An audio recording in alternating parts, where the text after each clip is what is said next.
Good morning everyone. इससे पहले वाले जो क्लास के अंतर्गत हमने मानसिक स्वास्थ्य की आवश्यकता से संबंधित या मानसिक स्वास्थ्य क्या है, तो उसके अर्थ और परिभाषा के बारे में हमने डिस्कस किया और साथ ही साथ हम किस प्रकार से अपने मानसिक स्वास्थ्य को नाप सकते हैं उससे संबंधित हमने एक टेस्ट को देखा था। आई होप आपने इस टेस्ट को अपने ऊपर अप्लाई किया होगा। मानसिक स्वास्थ्य क्या होता है हम पढ़ चुके हैं और मानसिक स्वास्थ्य से संबंधित कुछ और तथ्य जैसे कि हमने डिस्कस किया था कि मानसिक स्वास्थ्य और स्वच्छता की जो अवधारणा है यानी मेंटल हेल्थ एंड हाइजीन की अवधारणा है उसके अंतर्गत यथार्थ संपर्क, आवेग नियंत्रण, आत्मसम्मान तथा सकारात्मक विचार के माध्यम से हम इसको कंट्रोल कर सकते हैं। आइए आज हम पढ़ते हैं मानसिक स्वास्थ्य या मानसिक अस्वस्थता क्या होती है, या फिर उसके बाद फाइनली जो मानसिक रोग होते हैं क्या होते हैं। तो मानसिक स्वास्थ्य को बेहतर तरीके से समझने के लिए हमें मानसिक अस्वस्थता क्या होती है और मानसिक रोग क्या होते हैं इस अर्थ को समझना बहुत ज़रूरी होता है। देखिएगा, मानसिक अस्वस्थता जो है वह मानसिक रोग की एक शुरुआती स्टेज है जो धीरे धीरे, यानी अगर आप मानसिक रूप से अस्वस्थ हैं तो धीरे धीरे आप एक स्थायी मनोरोग या मानसिक रोग की तरफ बढ़ रहे हैं।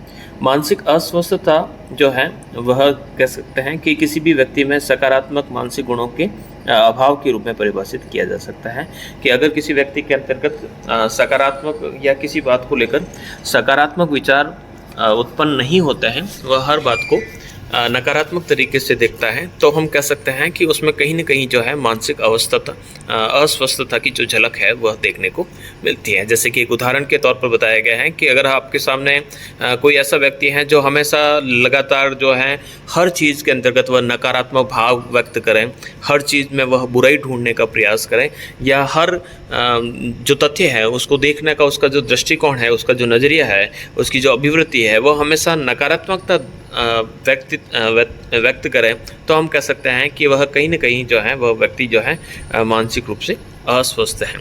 तो मानसिक रूप से अस्वस्थता का होना जरूरी नहीं है कि किसी प्रकार की बीमारी या फिर कह सकते हैं कि हॉस्पिटल में उसका इलाज चल रहा है। मानसिक अस्वस्थता का जो सीधा सा तात्पर्य है कि अगर किसी भी व्यक्ति के अंतर्गत जो है वह हर चीज़ में कह सकते हैं कि नकारात्मकता ढूंढने की कोशिश करता है, तो वह थोड़ा बहुत ही सही लेकिन उसके अंदर मानसिक अस्वस्थता की जो झलक है वह हमें अनायास ही देखने को मिलती है।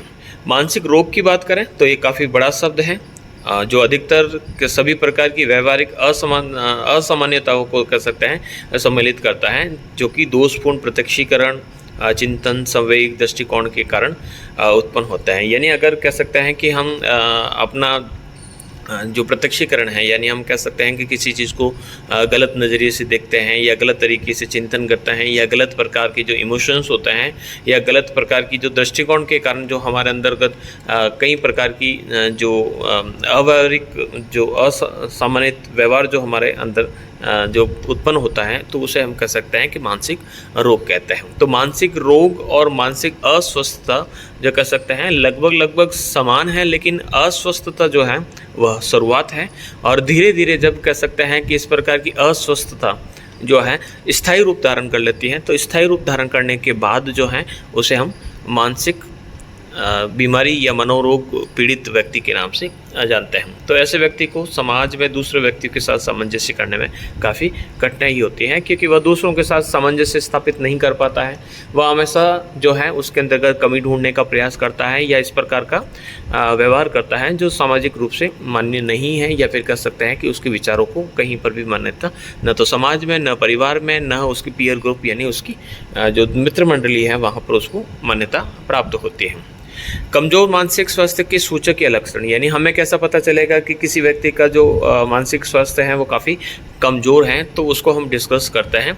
तो हमें ज़रूरी है कि मानसिक स्वास्थ्य हमारा बना रहे, लेकिन इस मानसिक स्वास्थ्य को बनाए रखने से पहले हमें पता होना चाहिए कि कौन कौन सी ऐसी एक्टिविटीज़ हैं जो ये रिप्रेजेंट करती हैं कि आप के अंतर्गत जो है मानसिक अस्वस्थता है जो धीरे धीरे झलक रही या उभर कर सामने आने का प्रयास कर रही है। तो कुछ भी ऐसे व्यवहार के बारे में हम यहाँ पर डिस्कस करने वाले हैं जो आपके मानसिक स्वास्थ्य की अवस्था की ओर खींच कर ले जाती है। यानी धीरे धीरे जो है आपके कुछ व्यवहार, यानी आप दूसरों के साथ किस प्रकार का व्यवहार करते हैं, आपकी कुछ हैबिट्स है जो आप अपने दोस्तों के बीच देखते हैं या फिर अपने समाज में देखते हैं या अपने परिवार में देखते हैं, तो उससे आप आइडेंटिफाई कर सकते हैं कि जो फला व्यक्ति है उस फला व्यक्ति का जो मानसिक स्वास्थ्य है वह सही नहीं है। और धीरे धीरे अगर इसी प्रकार की स्थिति रही तो वो धीरे धीरे मानसिक रूप से, पूर्ण रूप से कह सकते हैं कि मनोविकार से पीड़ित हो सकता है। तो इस प्रकार के जो व्यवहार की बात करें तो हल्का चिड़चिड़ापन से शुरुआत मानी जा सकती है कि हर बात पर चिल्ला जाना या फिर कह सकते हैं कि बात काटना, बार बार गुस्सा आना। तो यहाँ से एक हल्का सा शुरुआत होती है, लेकिन धीरे धीरे कह सकते हैं कि वो बड़े रूप से व्यग्रता या फिर अवसाद यानी डिप्रेशन की तरफ ले जाती है। तो शुरुआत तो होती है धीरे धीरे स्तर पर, लेकिन धीरे धीरे वो कह सकते हैं कि डिप्रेशन की ओर धीरे धीरे बढ़ता जाता है। तो कुछ व्यवहार यहाँ पर हम डिस्कस करते हैं, जैसे कि अव्यवस्थित असंगठित दिनचर्या, यानी उसका जो दैनिक दिनचर्या है वह किस प्रकार से कार्य करती है, या फिर उसका उठने का, खाने का, बैठने का कोई हिसाब किताब नहीं है। वह कह सकते हैं कि असामान्य रूप से अपनी दिनचर्या को व्यतीत करता है और उसकी जो दिनचर्या रहती है वो व्यवस्थित नहीं रहती है। तो इस प्रकार से ये जो व्यक्ति होते हैं ये काफ़ी ज़्यादा अव्यवस्थित और असंगठित दिनचर्या वाले होते हैं। गुस्सेल प्रवृत्ति और चिड़चिड़ा व्यवहार, बात बात पर गुस्सा आना या फिर कह सकते हैं कि चिढ़ जाना, या फिर हमेशा गुस्सेल मुंह रखना, मुंह पर किसी प्रकार की कह सकते हैं कि जो स्माइल फेस जो होता है वो ना दिखाई देना, हर चीज़ के अंतर्गत कमियां या हर चीज़ में कहीं कहीं कमी देखकर उसे बार बार गुस्सा आता है। तो कहीं ना कहीं कह सकते हैं कि उसका व्यवहार असामान्य है और धीरे धीरे वह मानसिक अस्वस्थता फिर मानसिक मनोविकार की तरफ वह बढ़ता जाता है। क्रोधित व आक्रामक व्यवहार, वह जल्दी क्रोध में आ जाता है और क्रोध या आवेश में आकर जो कह सकते हैं कि आक्रामक व्यवहार अपनाता है, यानी किसी सामने वाले व्यक्ति के साथ वह कह सकते हैं कि इस प्रकार का जो व्यवहार करता है वो काफ़ी ज़्यादा आक्रामक होता है। तो ये भी कह सकते हैं कि कमज़ोर मानसिक स्वास्थ्य के सूचक है, यानी वह जो सामने वाली जो सिचुएशन है वो सिचुएशन चाहे कैसी भी खराब हो, उस सिचुएशन पर जो है वह कंट्रोल नहीं कर पा रहा है। फिर अशांति, वह कह सकते हैं कि हमेशा उसके दिमाग में कह सकते हैं कि अशांति रहती है, वह पीसफुल माइंड के साथ नहीं रहता है और हमेशा कह सकते हैं उसकी मस्तिष्क में अंतःक्रियाएँ चलती रहती हैं, बार बार कह सकते हैं कि नकारात्मक विचार उसके अंतर्गत उमड़ते रहते हैं। तो ये सब विशेषताएं जो है यहाँ पर कमज़ोर मानसिक स्वास्थ्य के अंतर्गत देखे जाते हैं। फिर है बढ़ी हुई अपर्याप्त भूख, अपच, यानी इस प्रकार के व्यक्तियों के अंतर्गत ये कह सकते हैं कि एबनॉर्मल जो व्यवस्था देखने को मिलती है कि वह जो कह सकते हैं कि उसको कभी जो है बहुत ज़्यादा भूख लग जाती है, या फिर कह सकते हैं कि बिल्कुल कम भूख लगती है, या फिर कह सकते हैं कि उसका जो उसने खाया है वह कह सकते हैं कि पचता नहीं है। तो ये कहीं न कहीं जो है धीरे धीरे जो मानसिक स्वास्थ्य की जो कह सकते हैं कि हानि, या फिर हम कह सकते हैं कि कमज़ोर मानसिक स्वास्थ्य की ओर इशारा करती हैं। तो ये भी एक बड़ी समस्या के रूप में है। फिर है इसके कुछ सूचक और लक्षण में अनियमित निद्रा, जैसे अनिद्रा, नींद नहीं आती है, या फिर कह सकते हैं अशांत निद्रा। अशांत निद्रा का अर्थ होता है कि वह आंख बंद करके सोया हुआ है। कई बार हमें दिखता होता है कि जैसे कि हमने रात भर काफ़ी नींद ली, लेकिन नींद लेने के बाद भी हमें सुबह ऐसा महसूस होता है कि हमारा जो सिर है वो काफ़ी ज़्यादा भारी है और आप को लगता है कि मुझे नींद नहीं आई। तो वह जो प्रक्रिया है, यानी आपका जो शरीर है वह तो शिथिल पड़ चुका था, लेकिन जो मस्तिष्क के अंतर्गत जो अंतःक्रियाएं हैं या विचार है या स्वप्न है या जो कह सकते हैं कि इस प्रकार के जो मानसिक क्रियाएं जो हैं आपकी अचेतन मन के अंतर्गत जो निरंतर चलती रहती हैं वह रात भर चलती रही है। तो ऐसी स्थिति में आपका जो मस्तिष्क है नहीं सो पाया, तो उसे अशांत निद्रा कहेंगे। या फिर अत्यधिक निद्रा, तो ये भी कमज़ोर मानसिक स्वास्थ्य का सूचक है कि अगर आप बहुत ज़्यादा नींद लेते हैं तो ये भी कह सकते हैं कि आपके स्वास्थ्य के लिए काफ़ी हानिकारक रहता है। इसके अलावा कमज़ोर अंतर्वैयक्तिक संबंध, तो कमज़ोर अंतर्वैयक्तिक यानी इंट्रापर्सनल जो संबंध, रिलेशंस जो होते हैं वो काफ़ी ज़्यादा कमज़ोर होते हैं। कमज़ोर होने का तात्पर्य यह है कि दूसरों के साथ जो आपका बिहेवियर है वो काफ़ी ज़्यादा ख़राब रहता है। आप आसानी से लोगों के साथ घुल मिल नहीं पा रहे हैं या नहीं पाते हैं, या फिर हो सकता है कि आपका जो व्यवहार जो रहता है अपने पीयर ग्रुप में, अपने मित्र मंडली, अपने परिवार, अपने समाज, गाँव जहाँ कहीं पर भी आपके आस-पड़ोस में आपका जो सराउंडिंग एरिया में जो लोग रहता है, उसके साथ जो आपका व्यवहार है वो काफ़ी ज़्यादा कमज़ोर, यानी आपकी जो रिलेशंस होते हैं उसके अंतर्गत जो है प्रगाढ़ता नहीं होती है, वो काफ़ी ज़्यादा स्ट्रॉन्ग रिलेशंस जो होते हैं वो नहीं बना पाते हैं। तो ये भी जो है कमज़ोर मानसिक स्वास्थ्य का सूचक है। तो ये धीरे-धीरे कह सकते हैं कि इस प्रकार के छोटे-छोटे से जो लक्षण हैं वो आगे जाकर बड़े-बड़े रूप के अंतर्गत हमें नुकसान पहुँचाते हैं या कई प्रकार की समस्याएँ उत्पन्न करते हैं। इसके अलावा है चिंता और परेशानी। हमेशा इस प्रकार के जो व्यक्ति रहते हैं चिंता में डूबे रहते हैं। भविष्य में आने वाली चिंताओं के लिए अभी से ही वो कह सकते हैं कि समस्याग्रस्त रहते हैं, या फिर वो समस्याएं जो जली जा चुकी है, जीवन में घटित हो चुकी है, तो उन समस्याओं का निराकरण हो चुका है, फिर भी जो है इन प्रॉब्लम्स को कह सकते हैं कि उन प्रॉब्लम्स के बारे में सोचते हैं कि मेरे जीवन में ऐसा क्यों हुआ। वो चिंतित रहते हैं, परेशानियाँ उसकी चारों तरफ से घेरे हुए रहती हैं। फिर है स्वयं और दूसरों के प्रति नकारात्मक दृष्टिकोण। ये भी एक अस्वास्थ्य का मानसिक विकार के रूप में देखा जा सकता है कि आपका अगर मानसिक स्वास्थ्य जो है वह कमज़ोर है तो आप कह सकते हैं कि स्वयं और दूसरों के प्रति जो है हमेशा नकारात्मक दृष्टिकोण व्यक्त करने का प्रयास करेंगे।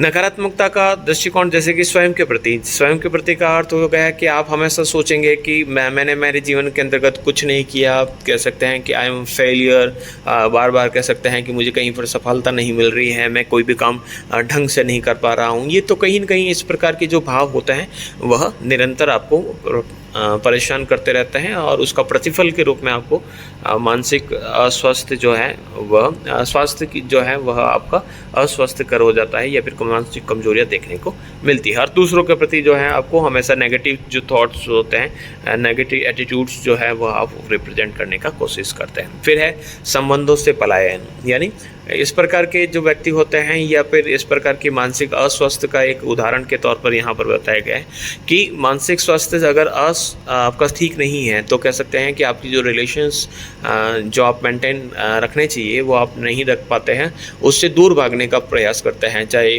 आपके समाज या फिर आपके परिवार के लोग होते हैं तो उससे हम एकांतवास में या एकांत रहना पसंद करते हैं। इंट्रोवर्ट्स उसे कहते हैं, लेकिन वह कह सकते हैं कि उसके मस्तिष्क के अंतर्गत कई प्रकार की नकारात्मक चीज़ें उसको घेर कर रखी है, इसलिए वो कहता है कि वह कहता नहीं है लेकिन फिर भी कह सकते हैं कि अपने आप को उनसे दूर रखने का प्रयास करता है। फिर है अनियमित अस्वाभाविक शारीरिक स्थितियाँ। तो कुछ इस प्रकार की जैसे कि प्रॉब्लम है कि उसका जो ब्लड प्रेशर है, उसका जो हार्ट बीट है जो है वह कह सकते हैं, यानी जो बीट्स जो है वह कह सकते हैं कि काफ़ी ज़्यादा अनियमित रहती है। काफ़ी ज़्यादा हार्ट बीट कभी बढ़ जाती है, कभी ब्लड प्रेशर लो हो जाता है, कभी हार्ट हाई हो जाता है। तो इस प्रकार की जो समस्या है वो यहाँ पर उसको घिरे रहती है। फिर है ड्रग्स जो है, ड्रग्स एडिक्ट जो है वह इस प्रकार की तो हमने कहा कि कई प्रकार की जो बीमारियां या मस्तिष्क में उसके कई प्रकार की नकारात्मक जो ज्वार उत्पन्न रहते हैं, तो उस ज्वारों को वह शांत करने के तरीके से वह गलत आदतों के अंतर्गत पड़ जाता है और ड्रग का जो एडिक्ट जो है हो जाता है। तो वह उस नकारात्मक विचारों से घिर कर जो है वह अपने बारे में सही गलत का विचार नहीं कर पाता है और उसका प्रतिफल क्या होता है कि वह गलत आदतों का शिकार हो जाता है, ड्रग्स लेने लगता है, शराब या जो उपशामक दवाएं जो हैं, यानी जो मेंटल रिलीफ वाली जितने भी जो टैबलेट्स वगैरह हैं। तो इस प्रकार से विभ्रांतिजनक औषधियाँ जो हैं, तो अलग अलग प्रकार की जो औषधियाँ जो हैं जो माइंड रिलीफ या नींद से रिलेटेड वगैरह होती हैं, तो उन दवाइयों का वो सेवन करने लगता है। फिर सिगरेट, तंबाकू का प्रयोग जो है वह इसी के अंतर्गत रखा जा सकता है। तो ये इस प्रकार के अगर समस्या है या किसी प्रकार के व्यक्ति के अंतर्गत इस प्रकार की प्रॉब्लम्स नज़र आ रही है तो कहीं न कहीं जो है वह मानसिक रूप से काफ़ी ज़्यादा असंतुष्ट है या फिर उसके अंतर्गत मानसिक समस्या जो है उसको घेरे हुए हैं। तो इस प्रकार की जो व्यवहार है अगर बार बार आवृत्ति, यानी उसको कह सकते हैं कि रिपीटिशन मिलता है, तो वह ऐसी स्थिति में इस प्रकार के व्यवहार लंबे समय तक रहते हैं तो वह विभिन्न मनोवैज्ञानिक या मनोव्यांसिक विकार जो शिकार है उसका शिकार हो जाता है। उसके अंतर्गत इस प्रकार की समस्या देखने को मिल सकती है। नेक्स्ट आगे बढ़ते हैं, अच्छे स्वास्थ्य। अब ये तो रहा कि समस्याएं हैं, लेकिन इन समस्याओं का समाधान जो है वो किस प्रकार से किया जा सकता है। तो समस्याओं का जो समाधान करने के लिए यानी अच्छे मानसिक स्वास्थ्य बनाने के लिए, जैसे कि हमारा जो टॉपिक है कि मानसिक स्वास्थ्य, मेंटल हेल्थ एंड हाइजीन। तो हाइजीन यानी उसकी जो स्वच्छता जो है बनाए रखने के लिए हम किस प्रकार के व्यवहार कर लेते हैं। तो जैसे जैसे हम इनोवेशंस के साथ, नई तकनीकी के साथ अपने आप को जोड़ रहे हैं, तो आराम के लिए बहुत सारी सुविधाएं जो हैं वह इस समय जन्म लेती हैं। तो आराम जैसी सुविधाओं को जो है उस पर हमारी जो निर्भरता है वो काफ़ी ज़्यादा बढ़ने लग जाती है, तो निष्क्रिय और कमज़ोर हो जाएगी। यानी कहने का अर्थ है कि इन सुविधाओं पर निर्भरता को बढ़ाए गए तो हमारी जीवन शैली बहुत निष्क्रिय और कमज़ोर हो जाएगी। तो जो गैजेट्स हैं, उन गैजेट्स के प्रति हमारी जो इन्वॉल्वमेंट है या फिर हमारा जो रुझान है या फिर हम उन पर कह सकते हैं कि डिपेंडेंट रह गए। जैसे कि अगर हम बात करें कि अगर किसी प्रकार की कोई प्रॉब्लम्स हैं, इवन कह सकते हैं कि घर की सफाई भी करनी है तो हम गूगल से कह सकते हैं, पूछते हैं कि घर की सफाई कैसे करें। तो हमारी जो डिपेंडेंसी है वो इंटरनेट या गूगल पर या इलेक्ट्रिसिटी पर बहुत ज़्यादा बढ़ गई है। जैसे कि अगर हम उदाहरण के तौर पर देखेंगे, हमारे जीवन शैली में बहुत ज़्यादा बदलाव आया है कि 10 मिनट्स अगर फ़ैन बंद है तो हम कह सकते हैं सर्वाइव नहीं कर पाते हैं, या फिर कह सकते हैं कि हमें थोड़ा सा यूँ इरिटेट होते हैं कि लाइट चली गई, अब क्या होगा, जीवन में सब शून्य है। तो इस प्रकार की जो चीज़ें हैं वह जो हम उसके लिए कह सकते हैं कि बहुत ज़्यादा उसके लिए उस पर निर्भरता जो है हमारी बहुत ज़्यादा बढ़ गई है। तो इस प्रकार की जो है हमारी जीवन शैली को काफ़ी ज़्यादा कमज़ोर करती है। जीवन में जितनी भी जोखिम्स हैं उसके अंतर्गत हमें कुछ सावधानियां बरतनी ज़रूरी होती हैं और व्यवहार को ग्रहण करना चाहिए, ताकि स्वास्थ्य को उभारने के लिए या बनाए रखने के लिए ये बहुत ज़रूरी है। यानी इस प्रकार की प्रॉब्लम्स जो हैं नहीं आए तो हमें कुछ न कुछ कह सकते हैं कि जो इन प्रॉब्लम्स को आइडेंटिफाई समय रहते करना होगा, और साथ ही साथ कह सकते हैं कि इन प्रॉब्लम्स को दूर करने के लिए कुछ विशेष जो व्यवस्था है उसको अपनानी पड़ेगी। तो इसका एक सबसे बड़ा जो उदाहरण है वह भारतीय औषधि विज्ञान है, आयुर्वेद है। तो अच्छे स्वास्थ्य को बनाए रखने के लिए हम क्या कर सकते हैं, तो यहाँ पर हमारे आयुर्वेद के अंतर्गत बताया गया है कि अच्छे मानसिक स्वास्थ्य को बनाए रखना है तो आहार यानी हमारा जो फूड है, विहार यानी हमें निरंतर घूमना चाहिए, आचार यानी अच्छा दूसरों के साथ व्यवहार करना चाहिए, और विचार यानी जो सकारात्मक जो बातें हैं उसको सोचना चाहिए। तो हम आयुर्वेद या भारतीय औषधि विज्ञान के आधार पर क्या है, यानी अच्छा खाकर या बार बार कह सकते हैं कि विहार करके, घूमकर यानी पैदल भ्रमण करके, प्रकृति के अंतर्गत विचरण करते हुए, लोगों के साथ अच्छा व्यवहार करते हुए और मस्तिष्क में अच्छे विचारों को लाते हुए हम हमारे मानसिक स्वास्थ्य को बनाए रख सकते हैं। तो इसके जो रिजल्ट्स रहते हैं वह काफ़ी ज़्यादा सुखकारी या स्वस्थ जो रिजल्ट्स हैं वो आपको देखने को मिलते हैं। तो आइए देखते हैं किस प्रकार से। सबसे पहला आहार। तो आहार की अगर बात करें तो जो मांसाहारी जो भोजन होता है उसकी तुलना में शाकाहारी नो डाउट सबसे इम्पॉर्टेंट होता है, और स्वस्थ शरीर को बनाए रखने में और सुरक्षित बनाए रखने में सबसे काफ़ी इम्पोर्टेंट रहता है। जैसे कि अगर मांसाहारी की बात करें, छोटे से उदाहरण के तौर पर देखिएगा, जैसे कि जितने भी आपके जो विश्वव्यापी जो पैंडेमिक या एपिडेमिक्स जितने भी आए हैं, तो हम डिस्कस करें चाहे जीका हो, चाहे कोरोना का वेरिएंट हो, या अभी हाल के अंतर्गत एक चिंता का विषय जो है वह मंकी पॉक्स के रूप में आ रहा है। तो ये कहीं कहीं जो है जानवरों की जो बीमारियां हैं वो जानवरों की बीमारियां इंसानों को घेर रही हैं। तो कहने का अर्थ यह है कि हम जानवरों का जो उनका जो इन्वायरमेंट है उस इन्वायरमेंट में हम कह सकते हैं कि दखल अंदाजी कर रहे हैं। तो यही जो रिजल्ट्स के रूप में देखने को मिलता है कि इसकी जो दखल अंदाजी है उसके कारण हमें इस प्रकार की मानसिक समस्या या फिर जो शारीरिक या जो इस प्रकार की जो बीमारियां हैं वो देखने को मिलती हैं। तो ज़रूरी है कि हमारा जो भोजन है वो शाकाहारी हो। स्वास्थ्य के लिए, बेहतर स्वास्थ्य के लिए ताज़ा फल और रेशेदार सब्जी यानी फाइबर वाली जो वेजिटेबल्स है उसका यूज़ करना चाहिए। तली हुई, मसालेदार या अस्वास्थ्यकर जो खाद्य सामग्री या संसाधित जो भोजन होते हैं यानी जो पैकेज फूड होते हैं वह जो हमारे मोटापा, high blood pressure, heart beat, sugar और हमारे पेट संबंधी या कैंसर संबंधी रोग को बढ़ाता है। इसलिए ज़रूरी है कि हमारे आहार में, यानी भारतीय आयुर्विज्ञान जो कहता है कि आहार के अंतर्गत ताज़े फल, फलीदार या फिर शहद, दही, दूध, मक्खन, ये सारे शामिल होने चाहिए, जो विटामिन के साथ साथ जो है आयरन और विभिन्न ऑक्सीकरण जो रोधी शक्ति जो है वो प्रदान करते हैं। इसके अतिरिक्त रोज़ किए जाने वाले जो कार्य हैं, तो प्रत्येक वर्ग का भोजन संतुलित अनुपात में विभाजित होना चाहिए। किस समय कितना भोजन करना है, कितनी डाइट हमें लेनी है, भोजन का क्या समय होगा, और भोजन को हम काफ़ी चबा कर लें ताकि, और नियंत्रित मात्रा में लें ताकि जो कह सकते हैं कि हमारे पेट की आंतों को उनको पचाने में अतिरिक्त समय नहीं लगे। तो अपच की समस्या होगी या फिर कह सकते हैं कि बहुत ज़्यादा खाएंगे तो इस प्रकार की जो स्थिति रहेगी तो वह जो है मानसिक स्वास्थ्य को कह सकते हैं प्रभावित प्रभावित करते हैं। स्वस्थ शरीर में स्वस्थ मस्तिष्क का निवास होता है या स्वस्थ मस्तिष्क में स्वस्थ शरीर का निवास होता है। ये दोनों ही जो चीज़ें हैं इसी चीज़ को चरितार्थ करती हैं। नेक्स्ट जो है दूसरा जो है आचार। आचार का अर्थ होता है कि हम जो कह सकते हैं कि किस प्रकार का व्यवहार। तो आहार जो है वह सही मौसम के अनुसार हो और दैनिक गतिविधियां जो है हमारी ऋतुचर्या जो रहती हैं, यानी मौसम के अनुसार ही भोजन हमें लेना चाहिए और उसी के अनुसार भोजन करना चाहिए। जैसे कि हम आचार यानी व्यवहार के अंतर्गत हम किस प्रकार की चीज़ें ले, तो कम तेल वाला हल्का भोजन ले और इसके साथ दही, फल, जूस, चावल, करी, फली, ये सारी चीज़ें खाकर, या फिर कह सकते हैं कि शीत ऋतु का यानी गर्मी के अंतर्गत जो है हमें कम तेल वाला भोजन करना चाहिए और तरल पदार्थ का ज़्यादा से ज़्यादा सेवन करना चाहिए। और वहीं सर्दियों या शरद की ऋतु में मीठे और नमकीन को अत्यधिक मात्रा में लेने चाहिए। जैसे कि सर्दियों के अंतर्गत हम दूध से बने हुए व्यंजन लेते हैं, सब्जियों का सूप, घी, चावल, तेल, ये सारे के सारे जो है वह सर्दियों के अंतर्गत काम में लेना चाहिए। बसंत ऋतु आए तो हल्का व कम तेल वाला भोजन करना चाहिए। चने और चावल बनाते समय कम तेल का प्रयोग करें।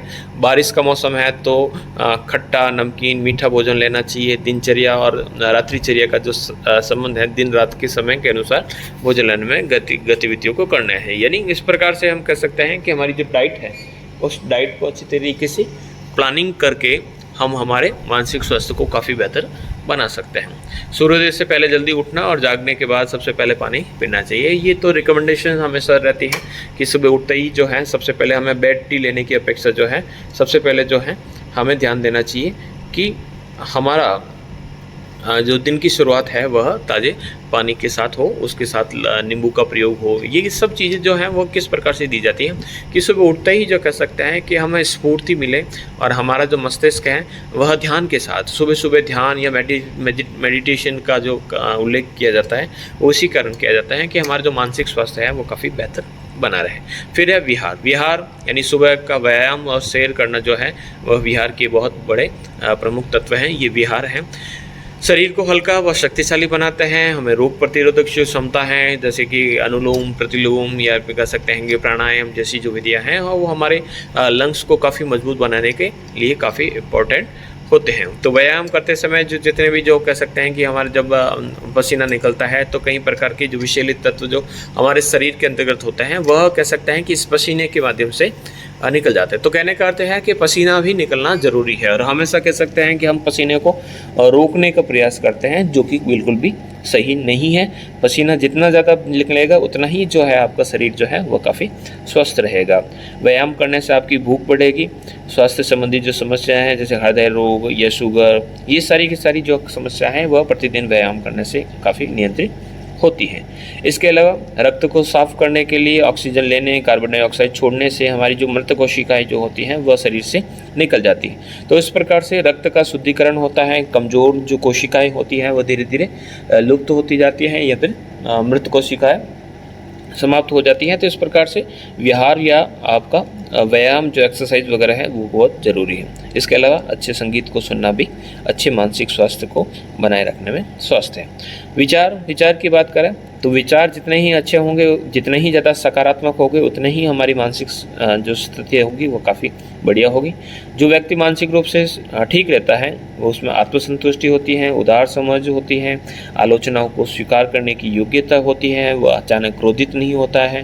तो इस प्रकार की जो चीज़ें हैं वहाँ पर देखने को मिलती है। दूसरों की भावनाओं व आवश्यकताओं को समझने और आत्मनियंत्रण करने का सामर्थ्य होता है। वह दूसरों की भावनाओं को समझ सकता है और आत्मनियंत्रण करने की जो प्रवृत्ति है वह भी देखने को मिलते हैं। तो ऐसे व्यक्ति लालच और काम भावना से विचलित नहीं होते हैं। न डर होता है, न गुस्सा, न लगाव, ईर्ष्या, अपराध बोध, चिंता इत्यादि के प्रभुत्व से ये पराजित होते हैं। सामाजिक मोर्चे में सकारात्मक सोच वाले व्यक्ति अच्छी दोस्ती का आनंद प्राप्त करते हैं। उनके पास जो सकारात्मक सोच रखते हैं उनके अच्छे दोस्त होते हैं और सकारात्मक विचारों के साथ वह समाज में अच्छी तरफ से जीवन व्यतीत कर लेता है और सभी से सम्मान अर्जित करता है। इसी प्रकार से जो कह सकते हैं कि जो हमने इतने जो विचार जो स्वास्थ्य वर्धक जो प्रोत्साहक व्यवहारों का जो पालन अगर हम करें तो हम स्वस्थ और सुखी जीवन बनाए रखने में सफल हो सकते हैं। तो इस प्रकार से हमने देखा है कि मानसिक स्वास्थ्य जो है उसका अर्थ जो है संवेगात्मक अस्थिरता है, कि हम हमारे इमोशंस जो हैं वह स्टेबल नहीं हैं और अनस्टेबल है, वह कह सकते हैं कि उमड़ कर हमारे असामाजिक व्यवहार को व्यक्त करने में आगे आते हैं। तो इस तरह का जो समायोजी जो व्यवहार है, जो व्यक्ति को जीवन के सभी प्रमुख क्षेत्रों जैसे कि सामूहिक, सामाजिक, सांस्कृतिक और शैक्षिक क्षेत्र में सफलतापूर्वक समायोजन करने में व्यक्त करता है। यानी मानसिक स्वास्थ्य अगर किसी व्यक्ति का अच्छा है तो व्यक्ति जो है वह इमोशनल तरीके से या सोशल या कल्चरल या एजुकेशनल जितने भी जो सेक्टर्स है उसके अंतर्गत अपने आप को आसानी से एडजस्ट कर लेता है। लेकिन जिसका मानसिक स्वास्थ्य ठीक नहीं है तो वह उसके अंतर्गत इस प्रकार के जो एडजस्टमेंट का जो पावर है वह देखने को नहीं मिलता है। तो मानसिक रूप से जो स्वस्थ व्यक्ति होता है वह अपनी इच्छाओं, आवश्यकताओं, अपने जो ट्रेड्स हैं, जो शील गुण जो उसके अंतर्गत पाए जाते हैं, तो उसके अंतर्गत वह अपना बैलेंस रखता है और इसी कारण वह सभी क्षेत्रों में समायोजी, संतोषजनक समायोजी व्यवहार करने में समर्थ हो सकता है। यानी दूसरों के साथ किस प्रकार का व्यवहार, किस समय किस प्रकार की बात बोलना और कब चुप रहना, कब बोलना, ये सब चीज़ें जो है वह हमारे मानसिक स्वास्थ्य पर निर्भर करती हैं। तो इस प्रकार से एक परिभाषा के रूप में स्टेरेंस ने कहा है कि मानसिक स्वास्थ्य एक ऐसे सीखे गए व्यवहार के वर्णन के अलावा कुछ नहीं है। यानी मानसिक स्वास्थ्य जो है वह सीखा हुआ व्यवहार है जो सामाजिक रूप से समायोजी होता है। यानी इसी मानसिक व्यवहार के कारण हम जो समाज के अंतर्गत अपने आप को काफ़ी ज़्यादा एडॉप्शन जो है या फिर जो एडजस्टमेंट पावर वो है काफ़ी अधिक होता है और जो व्यक्ति को जीवन के साथ पर्याप्त रूप से अनुकूलित करने में मदद करता है। तो इसकी सहायता से व्यक्ति जो है वह आसानी से जो है दूसरों के साथ अपने आप को एडजस्ट कर लेता है और आसानी से उसके साथ एडॉप्शन रहता है। नेक्स्ट जो पावर है, जो परिभाषा है कार्ल मैनिंगर, ठीक है, इन्होंने कहा है कि मानसिक स्वास्थ्य जो है वह अधिकतम खुशी और प्रभावशीलता के साथ, यानी मानसिक स्वास्थ्य जो है उसमें खुशी और प्रभावशीलता के साथ वातावरण व दूसरे व्यक्ति के साथ मानव का समायोजन है। यानी उसका जो इन्वायरमेंट है या जो मानव पीयर ग्रुप है या जिस समाज में वह रहता है उसके साथ जो उसका एडजस्टमेंट है, उस एडजस्टमेंट के कारण जो उसे खुशी मिलती है या उसका जो प्रभाव उस समाज या उसका प्रभुत्व समाज के अंदर या परिवार के अंदर बनता है, तो उसका एक प्रेरक या द्योतक के रूप में देखा जा सकता है। नेक्स्ट, यह एक संतुलित मनोदशा है, यानी एक बैलेंस मेंटल स्टेज है, सतर्क बुद्धि है, सामाजिक रूप से मान्य व्यवहार है और खुश मिजाज बनाए रखने की क्षमता है। यानी आपका माइंड जो है वह कह सकते हैं कि बैलेंस रहे, आप हर चीज़ को सतर्क तरीके से ध्यान उस पर रख पाएँ, या जो आपका समाज है जहाँ पर या आप जिस ग्रुप में आप रहते हैं उसके अंतर्गत सभी को आपका जो व्यवहार है वो मान्य है, कोई भी आपके व्यवहार से परेशान नहीं है या फिर कह सकते हैं कि वह अच्छी तरीके से वहाँ पर सेट है। तो इस प्रकार से और साथ ही अपने आप को खुश रखने की एक क्षमता है। तो इस प्रकार से मानसिक स्वास्थ्य मनोविज्ञान के संप्रति में यानी साइकोलॉजी में एक बहुत काफ़ी ज़्यादा कह सकते हैं कि काफ़ी डीप कॉन्सेप्ट है और इसको हमने इस प्रकार से समझा। अब भारत में क्या स्थिति है इसको हम कह सकते हैं कि नेक्स्ट क्लास के अंतर्गत समझने का प्रयास करेंगे। आज के लिए इतना ही। Thank you.